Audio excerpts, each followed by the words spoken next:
Hello good morning जोहार। आइए जानते हैं झारखंड की 25 महत्वपूर्ण ताजा एवं चुनिंदा खबरों को सिर्फ और सिर्फ 5 मिनट में। लेकिन अगर आप इस चैनल में नए हैं तो चैनल को लाइक और सब्सक्राइब जरूर करें ताकि झारखंड की खबरें आपको रोज मिलता रहे। रांची के कई इलाकों में सुबह से हो रही है बारिश। आईएमडी का येलो अलर्ट जारी, सतर्क रहने की दी सलाह। चोरों ने खाली घर को बनाया निशाना, 30 लाख कैश और 14 लाख के गहने लेकर हुए फरार। सीबीएसई के 10वीं कक्षा के छात्र 2026 से एक शैक्षणिक सत्र में 2 बार बोर्ड परीक्षा दे सकेंगे। हालांकि फरवरी में होने वाले पहले चरण की परीक्षा में शामिल होना अनिवार्य होगा। अधिकारियों ने बुधवार को ये जानकारी दी। उन्होंने कहा कि मई में होने वाला दूसरा चरण उन छात्रों के लिए वैकल्पिक होगा जो अपना प्रदर्शन सुधारना चाहते हैं। सिल्ली थाना क्षेत्र के मारदो गांव में बुधवार की सुबह करीब 4:30 बजे पूर्णिमा महतो के घर बाघ घुस गया। उसकी बेटी सनिका ने बताया कि जब वो बकरी बांधने घर से निकली तभी एक बाघ घर के अंदर घुस गया। बाघ जिस कमरे में जाकर बैठा वहाँ बच्चे भी सोए हुए थे। बाघ घुसने की सूचना सनिका ने अपने पिता को दी। पिता ने चुपके से बच्चे को बाहर निकाला और बाहर से दरवाजा बंद कर दिया। झारखंड मुक्ति मोर्चा के नेता शिबू सोरेन की तबीयत स्थिर है। वो 4 दिनों से दिल्ली के सर गंगाराम अस्पताल में भर्ती है। इधर बुधवार को राज्यपाल संतोष कुमार गंगवार श्री सोरेन का हालचाल जानने अस्पताल पहुंचे। साथ ही उन्होंने चिकित्सकों से उनके इलाज के संबंध में जानकारी ली। प्रधानमंत्री नरेंद्र मोदी ने बुधवार को कहा कि कोई भी भारतीय यह कभी नहीं भूलेगा कि आपातकाल के दौरान संविधान की भावना को कैसे उल्लंघन किया गया। उन्होंने संवैधानिक सिद्धांतों को मजबूत करने की अपनी सरकार की प्रतिबद्धता दोहराई। आपातकाल के 50 वर्ष पूरा होने पर एक्स पर कई पोस्ट कर मोदी ने कहा कि यह भारतीय लोकतंत्र के इतिहास के सबसे अंधकारमय अध्याय में से एक है। राज्य सरकार की ओर से नशा के खिलाफ लोगों में जागरूकता बढ़ाने के लिए मैराथन दौड़ का आयोजन किया गया। इसमें शामिल लोग मोहराबादी स्थित बिरसा मुंडा फुटबॉल स्टेडियम से रेडियम रोड व कचहरी चौक होते हुए अल्बर्ट एका चौक तक दौड़ लगाएंगे। और आपको बता दें कि कार्यक्रम सुबह 6 बजे से शुरू होगा। इनमें सभी लोगों से शामिल होने की अपील की गई है। इस दौरान लोगों को नशा के दुरुपयोग की जानकारी दी जाएगी। देश के पावर ग्रिडों पर साइबर अटैक का खतरा है। इसे लेकर केंद्र सरकार ने राज्यों को विशेष हिदायत भी दी है। पटना में हुई पूर्वी राज्यों की बैठक में केंद्रीय ऊर्जा मंत्री मनोहर लाल खट्टर शामिल हुए। उन्होंने विशेष जोर देते हुए पूरे नेटवर्क को पुख्ता बनाने का निर्देश दिया। उन्होंने यह आशंका भी जताई कि साइबर हमलावर कभी भी सिस्टम में छेड़छाड़ कर बिजली आपूर्ति बाधित कर सकते हैं। मौसम विभाग ने राज्यों के 8 जिलों में भारी बारिश और वज्रपात की चेतावनी दी है। इनमें रांची सहित खूंटी, लोहरदगा, गुमला, सिमडेगा, पश्चिम सिंहभूम, सरायकेला, खरसावा तथा पूर्वी सिंहभूम जिला शामिल है। मौसम विभाग ने इन जिलों में ऑरेंज अलर्ट जारी किया है। वहीं रांची, लोहरदगा, खूंटी, सरायकेला, खरसावा व पूर्वी सिंहभूम में बाकी 3 जिलों की तुलना में कम वर्षा होने की संभावना है। रांची पुलिस ने ब्राउन शुगर के धंधे को खत्म करने की दिशा में कड़ी कार्रवाई की है। रांची पुलिस की अनुशंसा पर इस साल 4 आरोपियों पर सीसीए लगाया है, जबकि एक पर लगाने की तैयारी हो रही है। इसकी अनुशंसा रांची पुलिस कर चुकी है। आपको बता दें कि रांची पुलिस की अनुशंसा पर वर्ष 2023 से 2025 तक 2.5 सालों में 30 ब्राउन शुगर तस्करों पर सीसीए लगाया जा चुका है।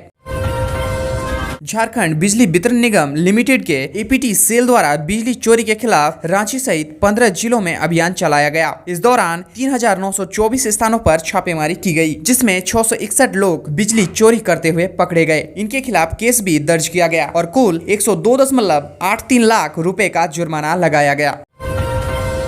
पथ निर्माण विभाग ने हरमू नदी व स्वर्णरेखा नदी के ऊपर फ्लाईओवर बनाने की योजना का प्लान तैयार कराया है। इन योजनाओं का सर्वे पहले ही कर लिया गया है।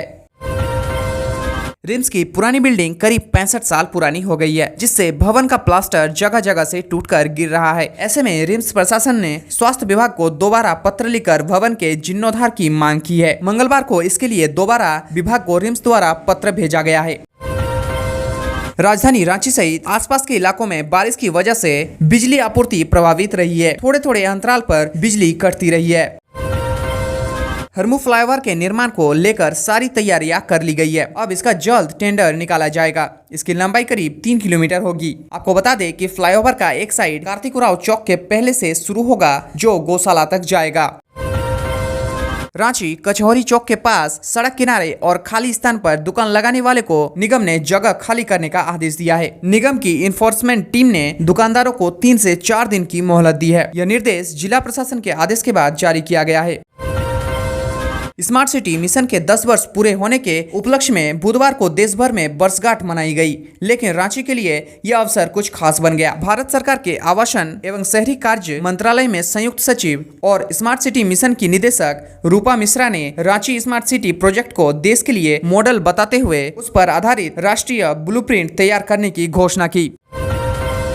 शराब घोटाला केस में एसीबी ने दूसरे दिन भी पूर्व उत्पाद आयुक्त अमित प्रकाश और शराब कारोबार से जुड़े छत्तीसगढ़ के कारोबारी सिद्धार्थ सिंघानिया से पूछताछ की। झारखंड हाईकोर्ट ने हजारीबाग में कक्षा 1 से लेकर 8 तक के 1.76 लाख बच्चों की पोशाक आपूर्ति में गड़बड़ी के मामले में दायर जनहित याचिका पर सुनवाई की। Chief justice MS Ramchandra Rao व जस्टिस राजेश शंकर की खंडपीठ ने प्रार्थी व प्रतिवादियों का पक्ष सुना। अगली सुनवाई के लिए 12 नवंबर की तिथि तय की गई। पुलिस की लाख कोशिशों के बाद भी नशीले पदार्थ की तस्करी रुकने का नाम नहीं ले रही है। पुलिस लगातार कार्रवाई कर रही है। आए दिन कहीं न कहीं नशीले पदार्थ जब्त किए जा रहे हैं। अब रांची पुलिस ने एक योजना पर काम शुरू किया है। आरपीएफ की टीम ने हटिया स्टेशन से ऑपरेशन आहट के तहत चेकिंग के दौरान मानव तस्करी का शिकार होने से 5 नाबालिगों को बचाया है। वहीं मानव तस्करी के आरोप में झूलन कुमार को गिरफ्तार भी किया है। मुख्य सचिव अलका तिवारी ने बुधवार को जल जीवन मिशन के तहत चल रही हर घर नल जल योजना की स्थिति की समीक्षा की। इस दौरान उन्होंने सारे उपायुक्तों को वर्चुअल माध्यम से योजना की सफलता को लेकर आवश्यक निर्देश भी दिए।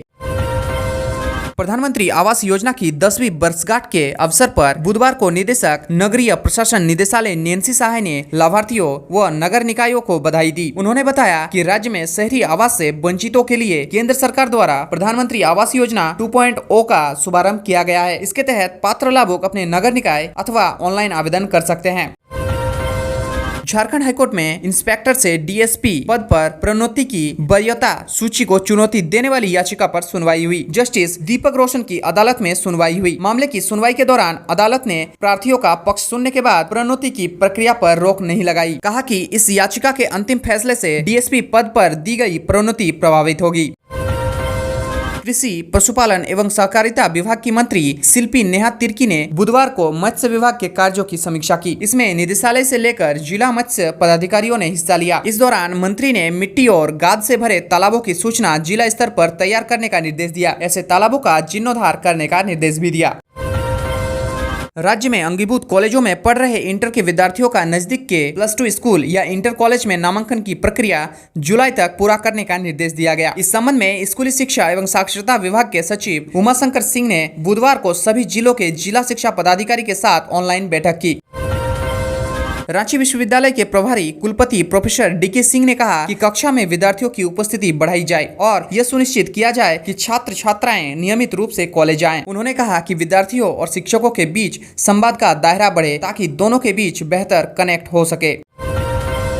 राज्य के विभिन्न जिलों में प्लेसमेंट एजेंसियों द्वारा शराब बेचकर राशि जमा नहीं करने के मामले में संबंधित जिला के सहायक उत्पाद आयुक्त को राशि जमा करने का अंतिम अवसर दिया गया है। जिलों को पूर्व में 20 जुलाई तक राशि जमा करने का निर्देश दिया गया था।